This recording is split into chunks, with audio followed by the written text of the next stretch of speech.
here almost 7 years ago.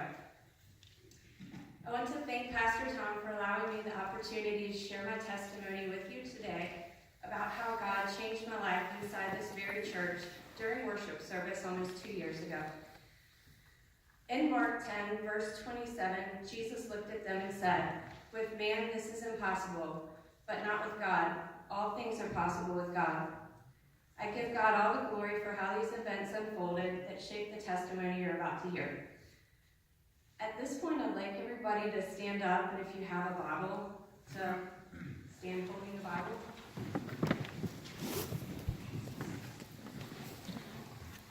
So if you could just randomly open your Bible. If you turn to the book of Jeremiah, if you could stay standing. Anyone else, please sit down.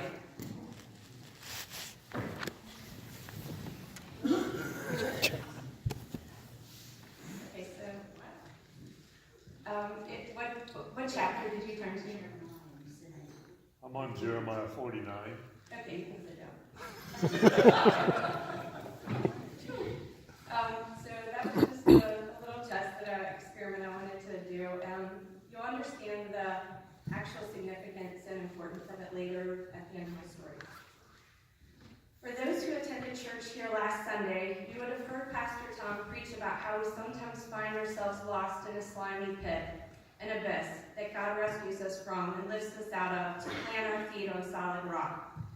This story is my testimony of how God intervened in my life and pulled me from such a pit.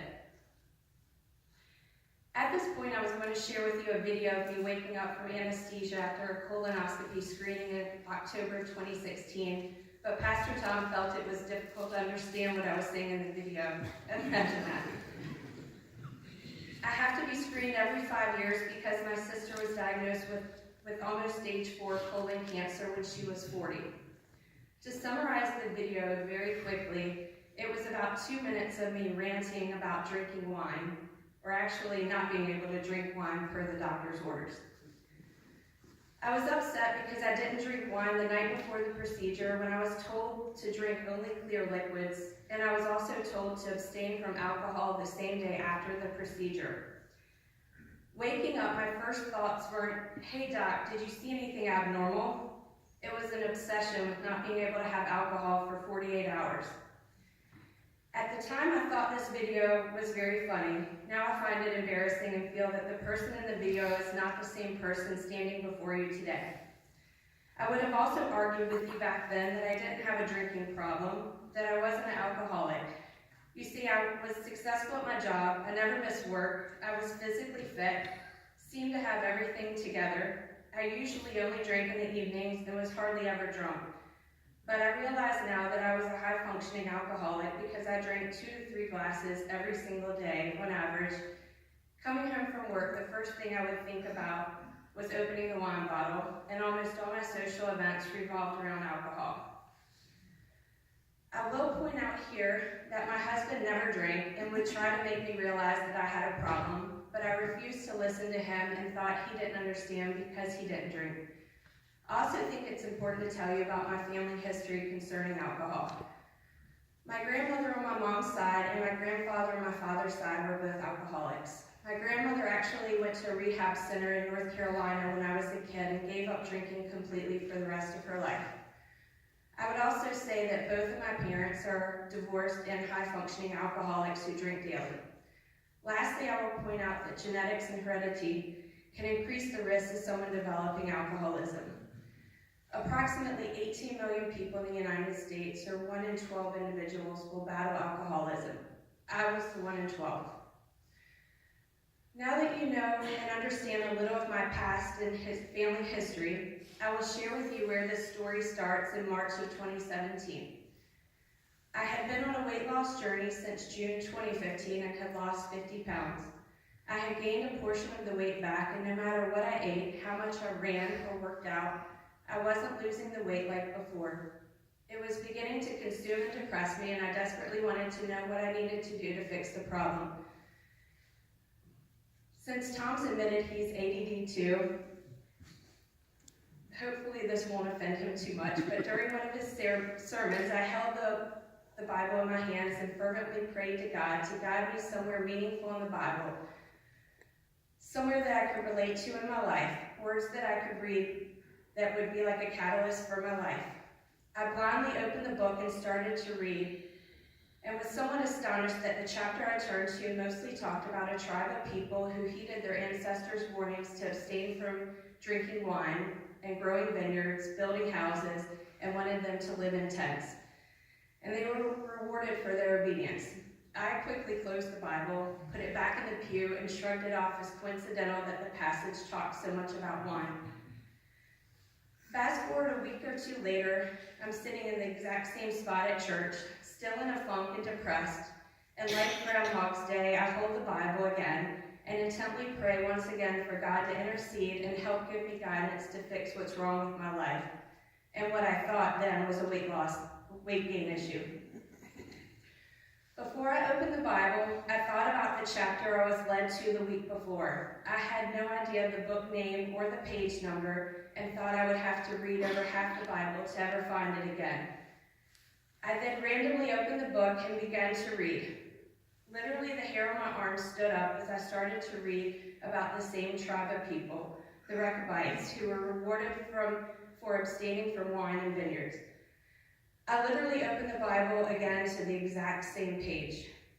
I quickly took notice of the book name and the chapter number this time, Jeremiah 35, and wrote it on my church bulletin. My husband gave me a confused look, and immediately I explained to him after church about both prayer requests and the Bible opening incidents.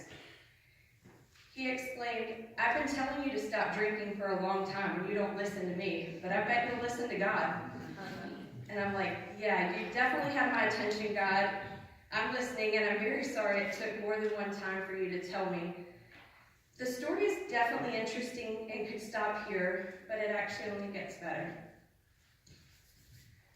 So that evening at home, I shared the story with my son, who was 16 at the time. Being skeptical, he said, maybe the Bible in that pew is predisposed to turn to that page. I said, Ethan, maybe you're right. And then asked Chris to go fetch one of our Bibles from home. Still not 100% realizing this was God's message for only me, I asked Chris to hold the Bible like I did earlier in church and asked God to lead him somewhere meaningful, to a passage with purpose. And he opened to the beginning of Luke. There wasn't much on the page, but the majority of the verses foretold of the upcoming birth of John the Baptist, and the most notable statement was, he is never to take wine or other fermented drink. Chris said, I don't drink, so I'm pretty sure he's still talking to you. I then said, try one more time and see where God leads you. He opened the Bible again and then looked at me with astonishment and said, which chapter in Jeremiah had you turned to? In disbelief, I said, Jeremiah 35. He then slowly turned his Bible toward me, and he had also opened to Jeremiah 35. At that exact moment, I immediately wept in my living room in front of my husband and my son, because I knew at that moment God was sending me a very direct and personal message that was now crystal clear. There was no question about what I needed to do next. I had to stop drinking completely. That was on April 2nd, 2017. It has been 1 year, 10 months, and 15 days since consuming my last drop of alcohol. God knew me better than I knew myself. Unlike me, he knew I had a problem, and he knew I would never quit on my own accord. I've sat in the same pew week after week for almost 2 years since, and pick up the same Bible each week and open it once, kind of knowing where Jeremiah 35 is, but I cannot open it to the same page no matter how hard I try. The purpose of this testimony is to let you all know that God performed a miracle in my life and saved me from going down a destructive path that was spiraling out of control. Since the beginning, God has always spoken to his people through prophets, Jesus, and the Holy Spirit, in addition to performing miracles. In Malachi 3:6, it states, I, the Lord, do not change. God is the same yesterday, today, and tomorrow. He has never stopped speaking to his people or performing miracles, even in Mineral, Virginia. I also know that there is no magic formula, and this is not a game that will work for anyone opening the Bible to a random page. This is how God chose to interact with me and gave me a personal message that was only relevant to my circumstance.